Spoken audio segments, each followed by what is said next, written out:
Jupyter Notebook cells have two modes. So one mode is the edit mode. So if I click inside the cell where the text here is, I can edit that text and type on my keyboard. If I click on the outside of that cell, the whole thing is going to be highlighted with an outer outline.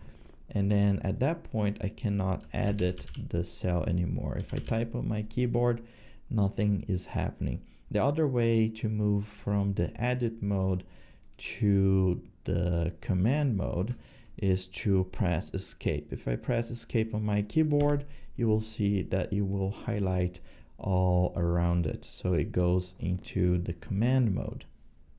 Once we are in command mode, I can use the arrows on my keyboard to navigate through the cells. Another thing that I can do is to use some useful keyboard shortcuts. So one keyboard shortcut is for creating a cell above. So I can select a cell on my notebook on edit mode and create a cell above by pressing A on my keyboard. The other shortcut is to create a cell below. So if I select a cell on my notebook and press B, I will create a cell below the selected cell. Another useful shortcut is to copy a cell. So if I select a cell, I can press C, and then to copy it somewhere else, I can select another cell and press V.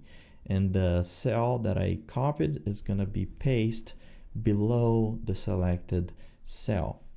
In order to move a cell, I can press X and then select a cell and press V, and the moved cell is going to be pasted below the selected cell.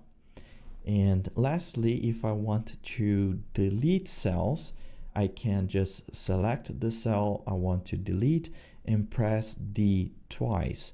So I deleted that cell, and I can delete the other ones that I have created by pressing D twice. To run cells, you can click on the play button like I did for running the Python code cell. Other options are to go into the run menu and select one of the options from here. You can run an entire notebook by going into the kernel and then restart kernel and run all cells. Those are all options for running cells, but there are convenient shortcuts for running cells in Jupyter Notebooks. So one of the ways of running a cell is to click on that cell and then press Shift Enter. So if I press Shift Enter, that cell is going to be run, and the next cell below it is going to be selected. The other way of running a cell is to select a cell and press Control Enter. The Control Enter is going to run that cell, but that cell will remain selected. For the multi-cell operations, there are certain things that we can do to multiple cells. So in order to select multiple cells, you can click on a cell and press Shift and select another cell. So here I have two cells selected. Things I can do with multiple cells is to drag cells around so I can move parts of my notebook to other locations. Other thing that I can do is to press C and then V in order to copy the multiple cells that I have selected, and I can also delete multiple cells by pressing double D.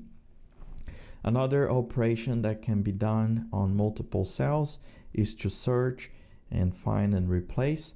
If you press Control F, this little screen is going to pop up where you can search for things and you can also replace things.